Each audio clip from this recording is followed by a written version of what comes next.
Welcome to the Fantasy Football GOAT Championship Strategy. This is your host here, Brother Dub. Just give you some good feedback and some good information for your fantasy football season. Let's get to it. On this particular video, we're going to talk about the DNA of fantasy football champions, because a lot of people always want to know, what does it take to be a fantasy football multiple champion? First thing is simply be prepared. Evaluate your players, evaluate teams, evaluate schedules, and know your league patterns. These are all pretty simple and self-explanatory. Players, again, evaluate when you prepare for your draft, your league draft. Do mock drafts. Do as many as you can, particularly in the draft position that you're going to be drafting in. If you're in a 10-team league, do 10-team mock drafts. 12-team, same. 14, 16-team leagues, do mock drafts close to those, or if not exactly with those number slots. That helps you evaluate the players that may be available to you, and also evaluate the teams. What I mean by evaluating teams, again, look at each particular division in the NFL. In those particular divisions, there are favorites to win those divisional titles. So you're going to see different predictions from different national talking heads. You can take their information, but take it with a grain of salt, because the idea of a fantasy football champion, particularly in his DNA, his or her DNA, is your own draft analysis. So evaluate the teams and evaluate divisions for yourself. For instance, if you look at the NFC South, who would you predict is going to be the NFC South champion for 2021? So you look at those teams, you look at those players, and you evaluate them, particularly on how they can be available to your team. But you, of course, you don't want all of them. You want the one that you have evaluated and analyzed to be the standout, whether it be the quarterback, receiver, running back, or defensive team. Then you evaluate scheduling. Again, using the NFC South as a particular example, you look at you start off looking at the division. Are they going to be divisional champs? Or what team in that division is going to be divisional champs? So you look at the defenses that they have to face, as well as the offenses. Evaluate the schedules, then particularly in the conference, in the division, then evaluate the full schedule. And I would say take it in halves. Traditionally, we would have normally 16 games in a 17-game season, a 17-week season. Now, of course, NFL's added one extra week, so it's going to be 9 and 8 or 8 and 9. So you're going to have to do half. I would say do half and half. Evaluate the first half of the season, who's likely to be successful, then evaluate the second half, who's more likely to be successful. That, again, is for you providing your own analysis for yourself, not the talking heads providing it for you. Again, that also leads to the last point on the prepared section.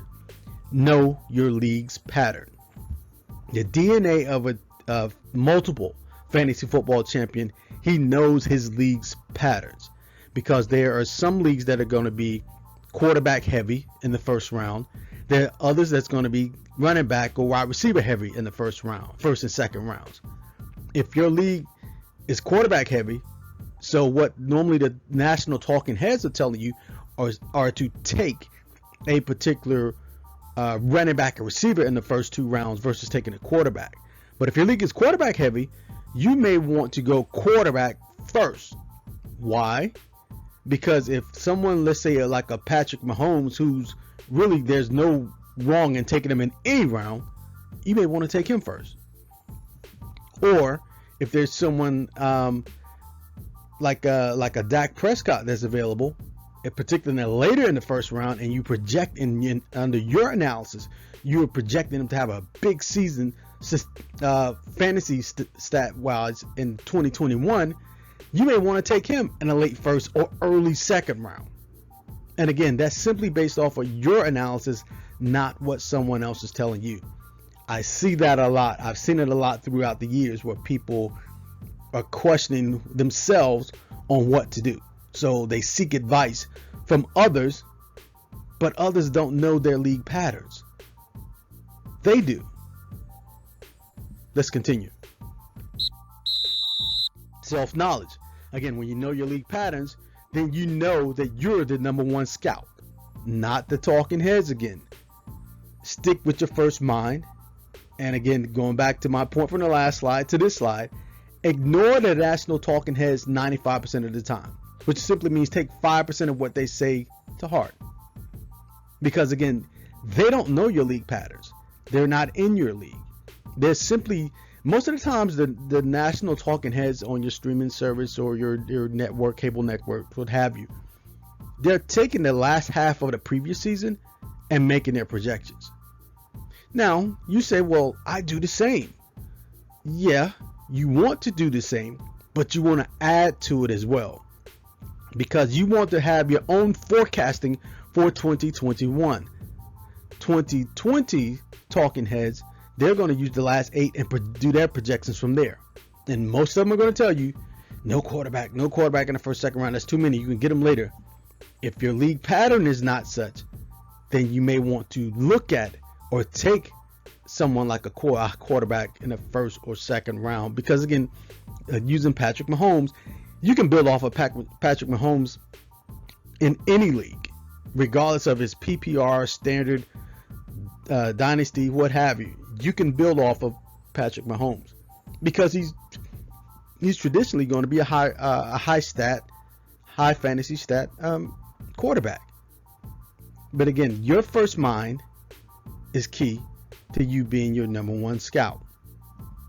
Let's continue. Against the grain. Don't follow the cattle. Be different and take calculated risk. Going against the grain is a highly important gene for multiple fantasy football champions, because they do things that are weird, that's considered weird or crazy. Why did they do that? Why did they make that draft pick? Why did they pick that guy so early? Why did they drop this guy this week versus dropping him next week on his bye week? Fantasy football multiple champions don't follow the cattle. They don't follow the strategy of the cattle, the herd, the masses of the people. They're different. They stand out as being weird, as being, man, did you just see that move he made? Did you just see that person he dropped? You just see the person that he added? They are in tune with their team and with themselves. Fantasy football champions, multiple champions, they do it well. Calculated risk. Again, high risk, high reward. Of course, most of the people that you see throughout history, not just fantasy football, but throughout history, have taken calculated risk. They're different. They go against the grain. They stand out. Those that go with the population or the popular strategy or system, they don't stand out. They're just part of the herd. So if you're going to be a champion, stand out. Be different. Go against the grain. And the final thing for this particular video is this. And you see the headlines. Championships are not won in the draft. Champs are not made in the draft. What you do in the draft is you build your core team. That's it. You build your core team. And I can give you the example, and I know you're going to nod your head with it, because particularly if you've been playing fantasy football for a number of years, let's say 5, 6, or even 10 years or more, like I have, you're going to see guys that every year, once the draft positions are set, they're moaning, griping, complaining about not having the first pick in the draft. Because in their mind, they believe that if you got the first pick in the draft, you're going to win the championship. No. I picked first in drafts. I picked last in drafts, and I won at each position. I won championships at each position. My preference is to always go last, to always have the last pick in the first round. I love it. I love it. In my three-peat of running of championships, of 2 of those years, I picked last, and I always got bad grades for them.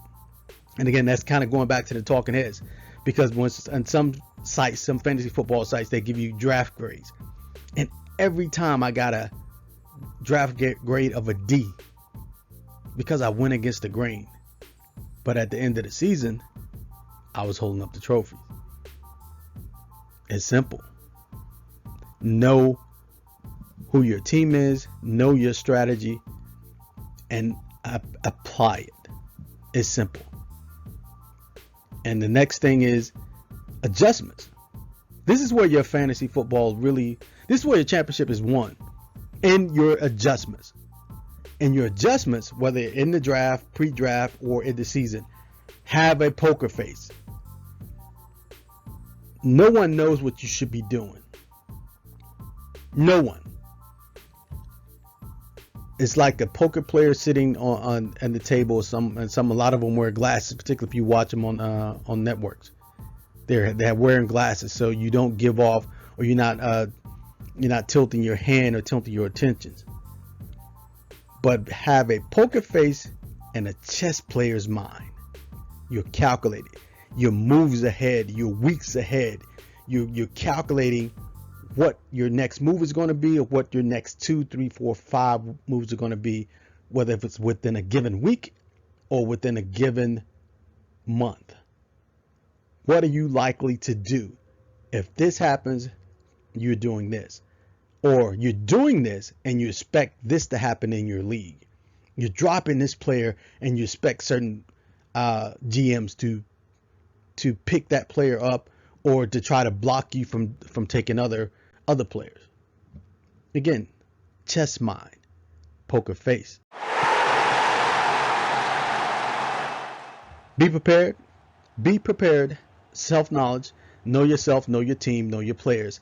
Go against the grain. I can't stress that enough. Go against the grain. And then finally, no champs are created in the draft. They're created in the process. Thanks again for listening to the Fantasy Football Championship Strategies with your host here, Brother Dub. We'll see you again.